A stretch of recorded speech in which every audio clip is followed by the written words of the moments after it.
Degrees of Knowledge by Jacques Maritain, a work in the Metaphysics of Knowledge, first published 1932. The principal ideas of which are that there are several kinds of knowledge granted to human beings, each with its own merit and dignity. Sensation, reason, revelation, and mystical union all make their contributions. Apparent conflicts between their respective claims can be adjusted if we rightly distinguish between physics and natural philosophy, metaphysics and theology, reason and the supra-rational. A leading member of the Neo-Thomist school, Maritain owes his philosophical outlook to St. Thomas Aquinas, whom he follows closely in the first half of his book entitled The Degree of Rational Knowledge, but in the second half entitled The Degrees of Supra-Rational Knowledge, he goes beyond St. Thomas and takes as his guide the 16th century Spanish mystic St. John of the Cross. Maritain calls his philosophy critical realism, without wishing to be identified with the group usually known by that name. Its claim to be called realism follows from its common-sense starting point, with the plain, ordinary man and woman. Maritain holds that what the mind knows is identical with what exists in the world of things. But it is critical realism in that it subjects knowledge to scrutiny and in so doing avoids the naive view that the mind literally and materially copies nature. Maritain follows Aristotle in holding that essences can exist both materially in things and immaterially in minds. When the mind knows a thing, it becomes, after its own mode, the thing known, not in every respect, but in respect of the properties apprehended.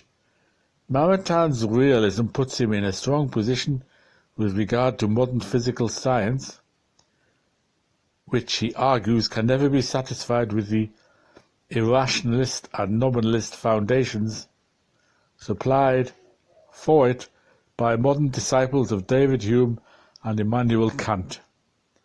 According to these latter, whether positivists, logicists or pragmatists, universal notions and intelligible necessities are creations of the mind and have no foundation in the world of sensible experience. But science, even in its most sophisticated expression, can never get away from the fundamental intuitions of Euclidean space, of real time, and of causal determination. Following Aristotle, Maritain maintains that science is necessary knowledge, and that those investigations of nature which rise to the level of necessary knowledge presuppose a structural aspect in the world, which, though not directly observable, is nevertheless the ontological ground for the stable relations which we discern there. In this connection, Maritain introduces the scholastic distinction between essences which exist only in the mind, entia rationis, and essences which exist in things as well, entia realia. The former, which we may call mental fictions, play an important role in all sciences, especially in the earlier inductive phases.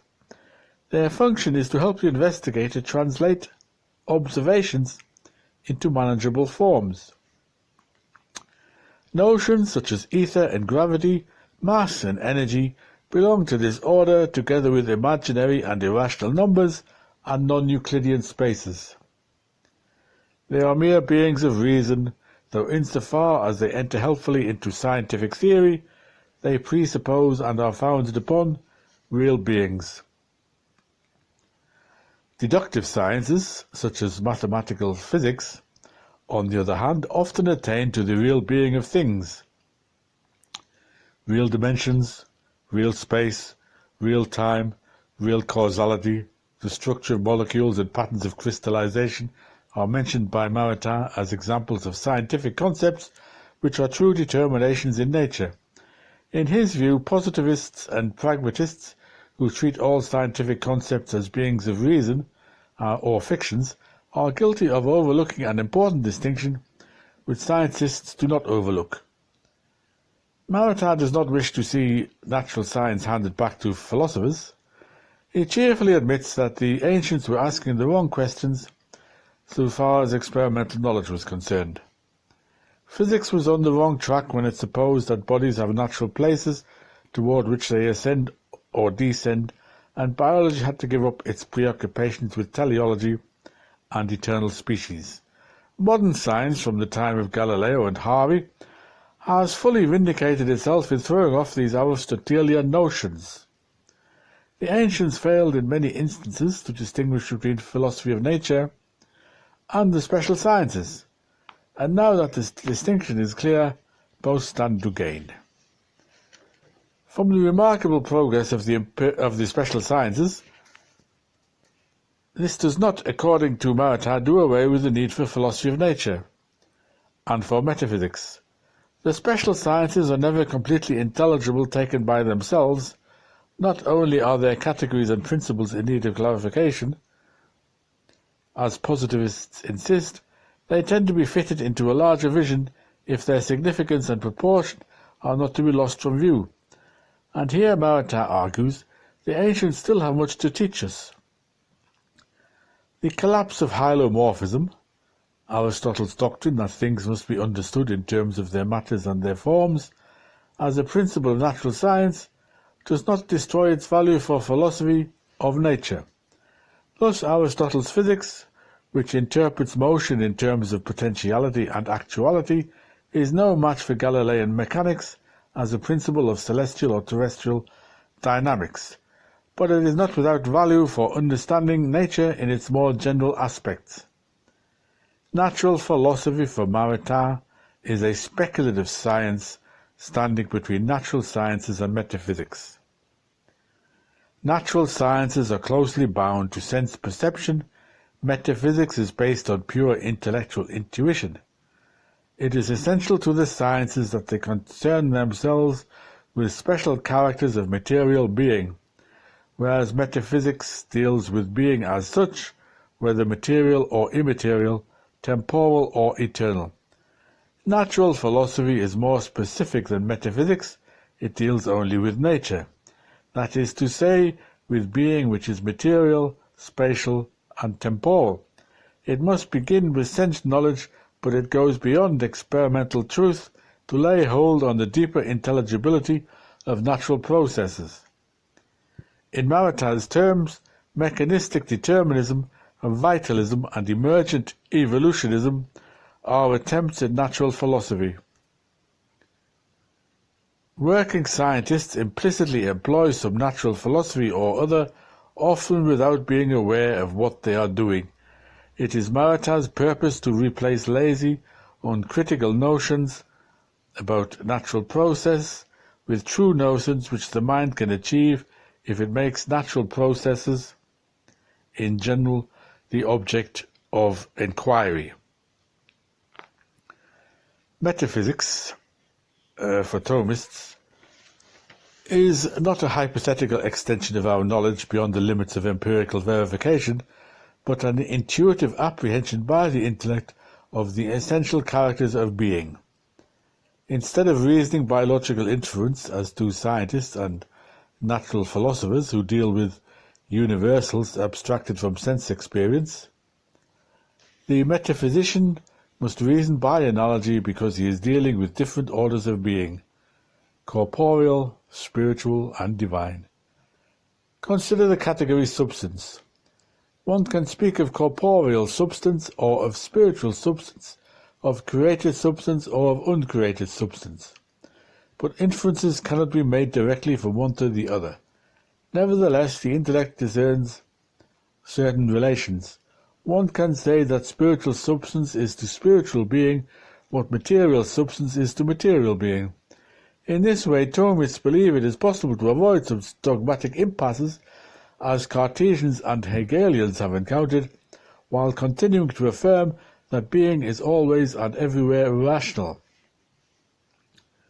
Of special interest to Thomists is the part of metaphysics which concerns divine being, often called natural theology.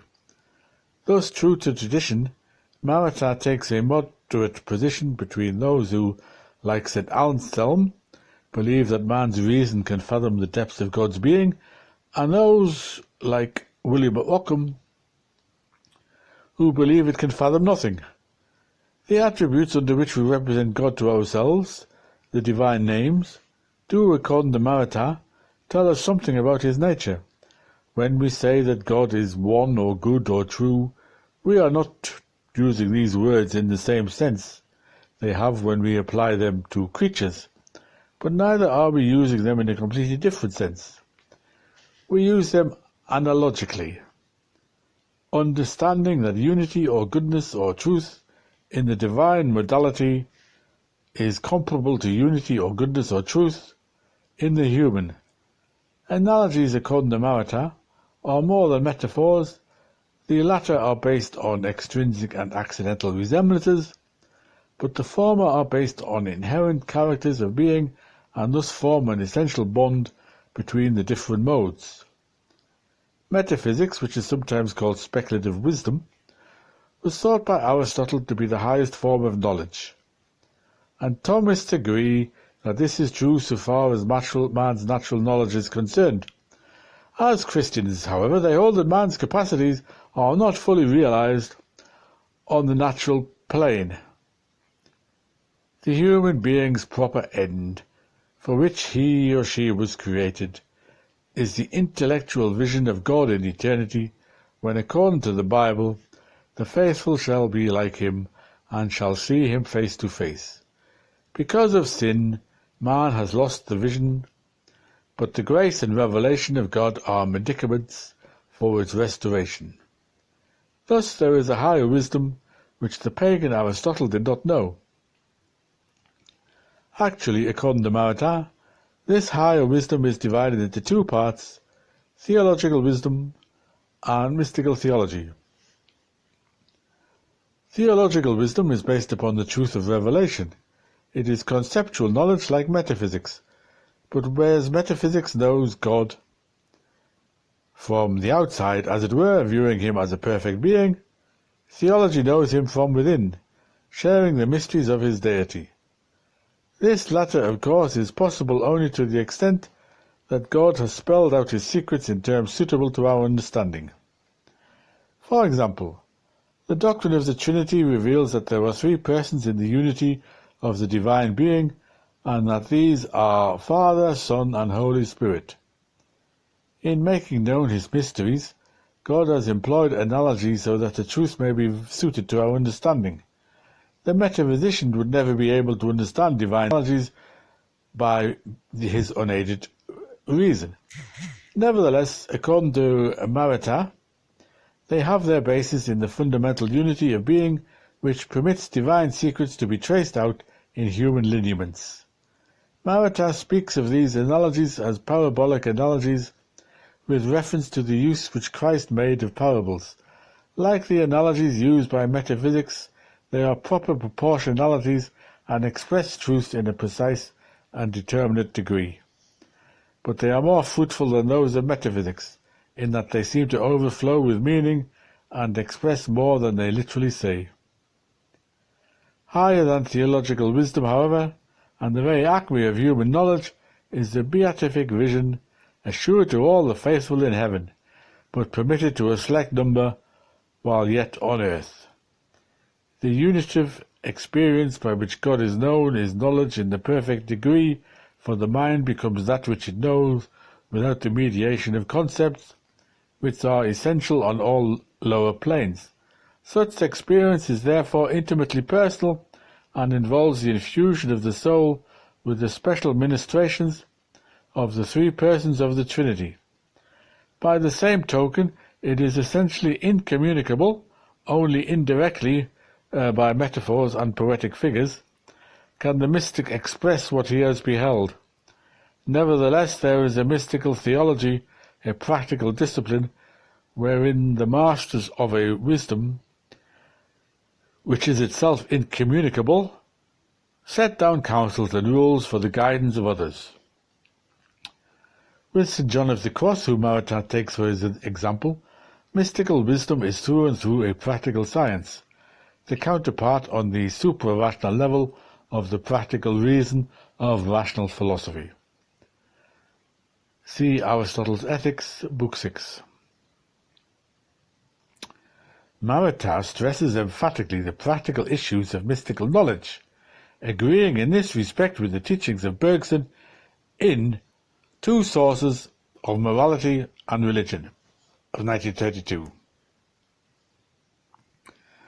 Mystical knowledge, according to Maritain, renders man ever more perfectly spiritual, and as it does so enables him to see all creatures in the light of faith and in turn to love all things with divine charity. Maritain's discussion of mysticism is completely orthodox. He has no use for the comparative religionist approach to the subject, which takes a naturalistic view of all such phenomena. Holding fast to the distinction between natural and supernatural knowledge, he will tolerate no account of mysticism which seeks to make it something less than a special manifestation of the Holy Trinity in the heart of man and woman.